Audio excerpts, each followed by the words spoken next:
ಪ್ರತಿಯೊಂದು ಗ್ರಾಮ ಪಂಚಾಯತಿಯಲ್ಲೂ ತಕ್ಷಣ ಮನೆ ನಿವೇಶನ ನೀಡಲೇಬೇಕು. ಪ್ರತಿಯೊಂದು ಗ್ರಾಮ ಪಂಚಾಯತಿಯಲ್ಲೂ ತಕ್ಷಣ ಚರಂಡಿ ಕಾಮಗಾರಿ ರಸ್ತೆ ಬೇಕೇ ಬೇಕು. ಈ ಖಾತೆಗಳು ಅರ್ಜಿ ಹಾಕಿರ್ತಕ್ಕಂಥವ್ರು ತಕ್ಷಣ ನೀಡಲೇಬೇಕು.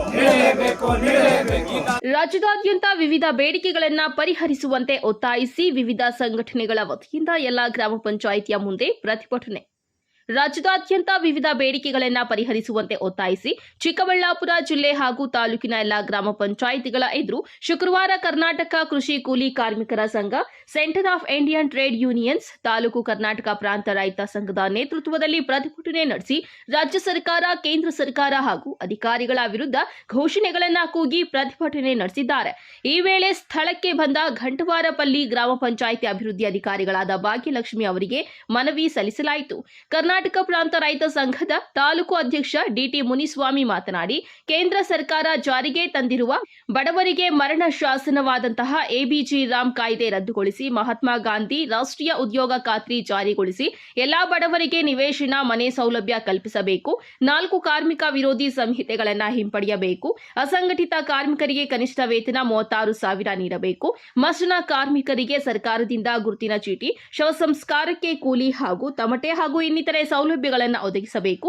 ಈ ಸಂದರ್ಭದಲ್ಲಿ ವಿವಿಧ ಸಂಘಟನೆಗಳ ಮುಖಂಡರಾದ ನರಸಿಂಹಾರೆಡ್ಡಿ, ಇಮ್ರಾನ್, ಜಿ ಕೃಷ್ಣಪ್ಪ, ರಾಮಲಿಂಗಪ್ಪ, ರಘು, ಶ್ರೀನಿವಾಸ್ ರೆಡ್ಡಿ, ರಾಮಾಂಜಿ, ನಾಗರಾಜಪ್ಪ, ಯಾಸ್ಮಾನ್, ನಾರಾಯಣಸ್ವಾಮಿ ಹಾಗೂ ಇತರರು ಇದ್ದರು. ವರದಿ ಗೋಪಾಲರೆಡ್ಡಿ, ನಂದಿ ಟಿವಿ ನ್ಯೂಸ್, ಬಾಗೇಪಲ್ಲಿ. ಇದರ ಉದ್ದೇಶ ಏನು ಅಂದರೆ 2004ರಲ್ಲಿ ಅಂದು ಚುನಾವಣೆಗಳು ನಡೆದು ಕೇಂದ್ರದಲ್ಲಿ ಅಧಿಕಾರಕ್ಕೆ ಬರುವಂಥ ಸಂದರ್ಭದಲ್ಲಿ ಮನಮೋಹನ್ ಸಿಂಗ್ ಸರ್ಕಾರ ಅಧಿಕಾರಕ್ಕೆ ಬರಬೇಕಾದ್ರೆ ಅಂದು ಎಡಪಕ್ಷಗಳು 64 ಜನ ಸಂಸತ್ ಸದಸ್ಯರು ಏನಿದ್ರು ಅವರ ಬೆಂಬಲ ಬೇಕಾಗಿತ್ತು. ಆಗ ಎಡಪಕ್ಷಗಳ ಸದಸ್ಯರು ಏನು ಮಾಡಿದ್ರು, ಅವ್ರಿಗೆ ಬೆಂಬಲ ಕೊಡಬೇಕಾದ್ರೆ ಕಂಡೀಷನ್ಸ್ ಹಾಕಿದ್ರು, ಷರತ್ತುಗಳು ವಿಧಿಸಿದ್ರು. ನೀವು ಬಡವರ ಪರವಾದ ನಾವು ಹೇಳ್ತಕ್ಕಂಥ ಕಾನೂನುಗಳನ್ನು ಜಾರಿ ಮಾಡಿದ್ದಾದರೆ ನಾವು ನಿಮಗೆ ಸಪೋರ್ಟ್ ಕೊಡ್ತೀವಿ, ನಿಮ್ಮ ಸರ್ಕಾರಕ್ಕೆ ಬೆಂಬಲವಾಗಿ ನಿಲ್ತೀವಿ ಅಂತ. ಅದೇ ರೀತಿಯಲ್ಲಿ ಆವಾಗ ಏನು ಮಾಡಿದ್ರು, ಆ ಸರ್ಕಾರ ಅಸ್ತಿತ್ವಕ್ಕೆ ಬಂದ ಮೇಲೆ ನರೇಗಾ ಕಾಯ್ದೆ ಯೋಜನೆ, RT ಯೋಜನೆ ಮತ್ತು ಆಹಾರ ಭದ್ರತಾ ಕಾಯ್ದೆ, ಈ 3 ಪ್ರಮುಖವಾದಂಥ ಕಾಯ್ದೆಗಳನ್ನು ರೂಪಿಸಿ ಈಗ ಬಡವರಿಗೆ ಏನಕ್ಕೆ ಒಬ್ಬ ಮನುಷ್ಯನಿಗೆ BPL ರೇಷನ್ ಕಾರ್ಡ್ ಇರೋವಂಥ ಒಬ್ಬ ಮನುಷ್ಯನಿಗೆ 5 kg ಅಕ್ಕಿ ಕೊಡ್ತಾ ಆಗಿರ್ಬೋದು ಅಥವಾ ಯಾರೇ ಬೇಕಾದರೂ ಕೂಡ ಯಾವುದೇ ಸರ್ಕಾರಿ ಕಚೇರಿಯಲ್ಲಿ ಅವ್ರಿಗೆ ಬೇಕಾದಂಥ ಮಾಹಿತಿಯನ್ನು ಪಡ್ಕೊಳ್ಳುವಂಥ ಅವಕಾಶ ಇರ್ಬೋದು. ಆಮೇಲೆ ವರ್ಷಕ್ಕೆ 100 ದಿನಗಳು ಕೆಲಸ ಪಡೆದುಕೊಳ್ತಕ್ಕಂಥ ಹಕ್ಕಿರ್ಬೋದು. ಇವೆಲ್ಲ ಕೂಡ ಆವಾಗ 2005ರಲ್ಲಿ ಜಾರಿಗೆ ಬಂತು. 2005ರಲ್ಲಿ ಜಾರಿಗೆ ಬಂದ ನಂತರ ಅದರಲ್ಲಿ ಬೇರೆ ಬೇರೆ ಎಲ್ಲ ಬದಲಾವಣೆಗಳನ್ನು ಮಾಡಿ ಇಂಡಿವಿಜುವಲ್ಲು ವೈಯಕ್ತಿಕವಾಗಿ ಕೂಡ ರೈತರು ಅವರ ಹೊಲ ಗದ್ದೆಗಳಲ್ಲಿ ಕೆಲಸ ಮಾಡಿಕೊಳ್ಳುವಂಥ ಆಗಿರ್ಬೋದು, ಅವಕಾಶ ಆಗಿರ್ಬೋದು, ಅಥವಾ ಕುರಿ ಶೆಡ್ ಆಗಿರ್ಬೋದು, ದನ ಶೆಡ್ ಆಗಿರ್ಬೋದು, ಇಂಥವಕ್ಕೆಲ್ಲ ಸೌಲಭ್ಯಗಳನ್ನ ಕಲ್ಪಿಸಿತ್ತು. ಆದರೆ ಅದರಲ್ಲಿ ಯಾವುದೋ ಕೆಲವು ಲೋಪದೋಷಗಳನ್ನ ಈ 2013ರಿಂದ ಈಚೆಗೆ ಅಧಿಕಾರಕ್ಕೆ ಬಂದಂಥ BJP ಸರ್ಕಾರ ಅದರಲ್ಲಿ ಇರುವಂಥ ಕೆಲವು ಲೋಪದೋಷಗಳನ್ನ ತೋರಿಸಿ ಆ ಇಡೀ ಕಾಯ್ದೆಯನ್ನು ರದ್ದು ಮಾಡಿದೆ. ಆ ಕಾಯ್ದೆಯನ್ನು ರದ್ದು ಮಾಡಿ VB ಗ್ರಾಮ್ಜಿ ಕಾಯ್ದೆ ಅಡಿ ನಾವು ವರ್ಷಕ್ಕೆ 200 ದಿವಸ ಕೆಲಸ ಕೊಡ್ತೀವಿ, ಎಲ್ಲರಿಗೂ ಕೆಲಸ ಕೊಡ್ತೀವಿ ಅಂತಂದ್ಬಿಟ್ಟು ಹೇಳ್ತಾರೆ. ಈಗ ಅದರಲ್ಲಿ 60 ದಿವಸ ಸುಗ್ಗಿ ಕಾಲದಲ್ಲಿ ಕೆಲಸನೇ ಕೊಡಲ್ಲ ಅಂತಾರೆ. ಯಾವಾಗ ಕೆಲಸ ಇರೋದೇ ಆವಾಗ ಜಾಸ್ತಿ, ಅಂಥ ಟೈಮಲ್ಲಿ ನಾವು ಕೆಲಸ ಕೊಡಲ್ಲ, ಬೇರೆ ಕಡೆ ಕೆಲಸ ಸಿಕ್ಕುತ್ತೆ ಅಂತಾರೆ. ಇದು ಬಡ ವಿರೋಧಿ, ರೈತರ ವಿರೋಧಿ ಕಾನೂನಾಗಿದೆ VB ಗ್ರಾಮ್ಜಿ ಕಾಯ್ದೆ. ಆದ್ದರಿಂದ ಈ VB ಗ್ರಾಮ್ಜಿ ಕಾಯ್ದೆನ ಅದರಲ್ಲಿ ಇನ್ನೊಂದೇನು ಮಾಡಿದ್ದಾರೆ ಅಂದರೆ, ಈ ಮುಂಚೆ ನರೇಗಾ ಕಾಯ್ದೆ ಇದ್ದಾಗ ಎಲ್ಲ ಅದಕ್ಕೆ ಹಣಕಾಸು ಸೌಲಭ್ಯವನ್ನು ಕೇಂದ್ರ ಸರ್ಕಾರನೇ ಕೊಡ್ತಾ ಇತ್ತು. ಇವಾಗ ಏನು ಮಾಡಿದ್ದಾರೆ, ಈ VB ಗ್ರಾಮ್ಜಿ ಕಾಯ್ದೆಯಲ್ಲಿ 60% ಕೇಂದ್ರ ಸರ್ಕಾರ ಕೊಡುತ್ತೆ, 40% ರಾಜ್ಯ ಸರ್ಕಾರ ಕೊಡಲೇಬೇಕು ಅನ್ನೋ ಕಾನೂನು ಮಾಡಿದ್ದಾರೆ. ಈಗ ಈ ಒಕ್ಕೂಟರ ವ್ಯವಸ್ಥೆಯಲ್ಲಿ ಕೇಂದ್ರ ಸರ್ಕಾರ BJP ಅಧಿಕಾರ ಸರ್ಕಾರ ಪೆಟ್ರೋಲ್ ಮತ್ತು ಡೀಸೆಲ್ ಬೆಲೆ 3 ರೂಪಾಯಿ ಜಾಸ್ತಿ ಮಾಡಿಬಿಟ್ಟು ಬಡವರ ಒಂದು ಆರ್ಥಿಕ ಸ್ಥಿತಿ ಮೇಲೆ ಗಾಯದ ಮೇಲೆ ಬರೆ ಎಳ್ದಂಗೆ ಆಗಿದೆ. ಇದಕ್ಕೇನು ಹೇಳ್ತೀರಿ ಸರ್? ಇಸ್ರೇಲು ಮತ್ತು ಅಮೆರಿಕ ಸೇರಿಕೊಂಡು ಇರಾನ್ ಮೇಲೆ ಯುದ್ಧ ಪ್ರಾರಂಭ ಆದ ತಕ್ಷಣವೇ ಎಡಪಕ್ಷಗಳು ಕೇಂದ್ರ ಸರ್ಕಾರವನ್ನು ಎಚ್ಚರಿಕೆ ಮಾಡಿದ್ವು, ಅವರಿಗೆ ಎಚ್ಚರಿಸಿದ್ರು. ಇದು ನೋಡಿ, ಪರಿಸ್ಥಿತಿ ವಿಕೋಪಕ್ಕೆ ಹೋಗ್ತಾ ಇದೆ. ಇದೇ ರೀತಿಯ ಪರಿಸ್ಥಿತಿ ಮುಂದುವರೆದರೆ ನಮ್ಮ ಭಾರತ ದೇಶದಲ್ಲಿ ಒಂದರಲ್ಲೇ ಅಲ್ಲ, ಇಡೀ ಪ್ರಪಂಚಕ್ಕೇನೆ ಕುತ್ತಾಗತ್ತೆ.